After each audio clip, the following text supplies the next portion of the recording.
Have you ever wondered that your mind is more than just a tool that is there for thinking? What if I told you that the human mind is more complex than any technology that we have access to today? Our mind is a filter through which we perceive this infinite world, and based on the nature of this filter, we in fact project and experience a certain kind of reality. Now, this is the second video in our video series called Consciousness and Conscious Creation. And through this video, we will uncover the potential of human mind, and we will understand how, by taking control of our mind, we take control of our reality. In the Advaita channel, we talk about consciousness and conscious creation. Here we explore Vedanta and various other ancient teachings from India to understand the nature of reality and to consciously create our lives. Now, in the previous video, we discussed a lot about consciousness. And if you have not watched that video, you can watch it after you complete this. As per Advaita Vedanta, we understand that the entire reality is based on consciousness. It's an appearance in consciousness, and in fact, it is consciousness itself. Consciousness is the source code of everything, and this universe and the world that we perceive outside of us is simply a game, it's a simulation which we are experiencing for a limited amount of time. Now, what is the role of our mind in this game, and how can we make sense of this simulated reality by understanding the nature of our own mind? That is what this video is about. Now, imagine this reality as an infinite potential beyond time space. When I say the infinite potential or the infinite consciousness is beyond time space, it means that this present moment itself has the potential of everything. All the parallel realities, all the different dimensions of existence, everything that we can imagine and everything that we cannot even imagine, everything exists here and now. This is the infinite consciousness or Brahman. This is what Vedanta speaks about. And if we understand this, we understand everything there is to reality. Now, when we perceive this world, we experience this world through the filter of the mind. And the mind is a product of time-space reality or Maya. And since the mind is a product of time-space reality, mind can experience everything with respect to time and with respect to space. And because of this, we are experiencing this world as a happening in time and in space. Reality actually is not in this way as explained by Vedanta. What Vedanta says is that once you go beyond your mind, once you disidentify from your mind, you see this reality and you perceive this reality for what it is, as an infinite potential where everything exists here and now. And the name for this everything, this infinite potential, is Brahman. Brahman is the source code, it is the infinite consciousness. And this infinite consciousness is our true nature. Beyond the body, beyond the mind, this is who we are. Now, within this infinite potential, the mind assumes an individual identity and it begins to experience a tiny aspect of reality, and it experiences this with the help of time and space. So, whatever we experience throughout our life, through our mind, is a tiny aspect of reality. We experience the infinite potential from the perspective of our limited mind and through the canvas of time and space. And our personality is created by our mind based on our vasanas, based on our karma, a default personality is created for us. And this personality, which is a part of the mind, is simply a mask. In fact, the word persona comes from Latin, which literally means a mask. So, the personality that we hold is a mask over that infinite potential. It is a mask over that infinite consciousness.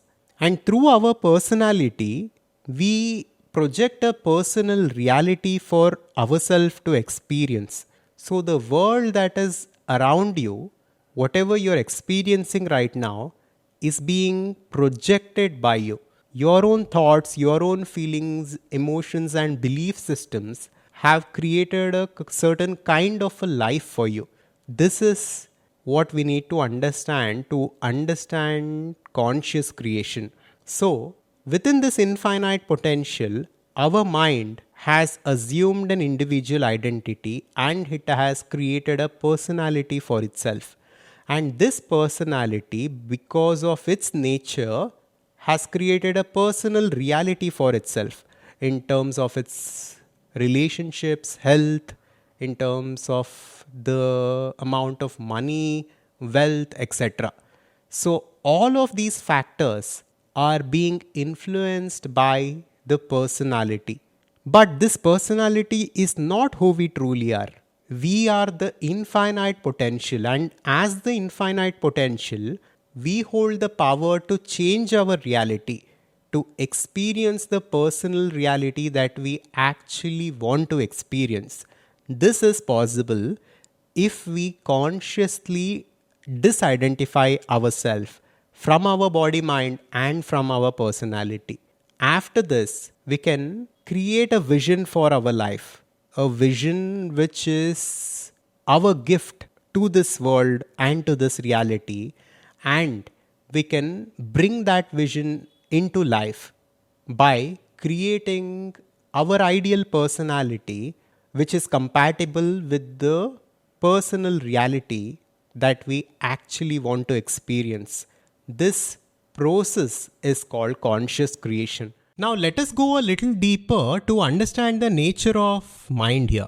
Let us understand what is the difference between people who achieve extraordinary results in their lives versus an average person on the street. Let's take the example of Swami Vivekananda, who achieved in a single decade what seems impossible to most of us. So, what differentiated Swami Vivekananda, who lived his life in an extraordinary way, inspiring millions of people across the world, versus an average person who struggles to make ends meet and who lives a life of stress and poverty? As we understand through the teachings of Advaita Vedanta, that the source, the infinite consciousness which enables everything to exist, is the same source because of which Vivekananda was alive. And it is the same source because of which we are alive and every person is alive. So there is no difference in the source. And there cannot be much difference when it comes to the body, because body is inert, it is matter, it is powerless without consciousness. So the difference can only be at the level of the mind and personality. So our mind is nothing but a bundle of thoughts, emotions, belief systems which together constitute our personality. And the personality is responsible for the personal reality that we experience. So, because of the nature of our mind, we have a certain kind of personality, and because of the personality that we have, we create a personal reality for ourselves in this world in terms of wealth, health, relationships, etc. Now, the personality that we have and the mind that we have right now is a result of past karma, is because of memories. And right now, most of us are unconscious of all this and are unconscious of the nature of our mind and our personality. Because of this, our personality and our mind is taking us towards a certain destiny unconsciously. Conscious creation is about being conscious of everything, is being conscious about our own nature as that infinite consciousness, and it is becoming conscious of our karmic tendencies, our vasanas, our personality, and the types of thoughts and emotions that go through within our mind every single day. Once we become conscious of all this, we can change the direction of our life. Just assume the entire screen to be that infinite potential or that infinite consciousness. Now, mind forms a dot. It forms a particular point of experience within this infinite potential. Our mind is a product of time-space reality called Maya. And our mind assumes individuality because of the ego, and it experiences one aspect of reality within the canvas of time space based on its own nature. So based on the nature of our mind and our personality, we can experience different potential realities. We can change our experience. We can change the life that we are living right now. This is the power of conscious creation. Whether you want to achieve success in your profession, in your career, whether you want to create wealth, whether you want to contribute to this world, whether you want to create a beautiful relationship and a beautiful life for your family, everything is a potential state in that infinite. And you only need to work on making your personality compatible with that ideal life that you want to live. This is conscious creation, and this is what the Advaita conscious society is about. And in this video series, I'm not holding back and we are going very deep. So let me know in the comment section what you think of this and if you have any doubts regarding this. So conscious creation is about understanding the nature of reality, understanding this reality as explained by the ancient Upanishads, which talk about the infinitude of self and oneness in all. Once we understand the nature of reality like this, and once we understand the power of our own mind and our personality, we can begin to make use of this understanding to craft an ideal personality in order to experience our ideal life in terms of health, wealth, relationships, and spirituality. We can progress faster and we can create whatever it is that we want to create in this world.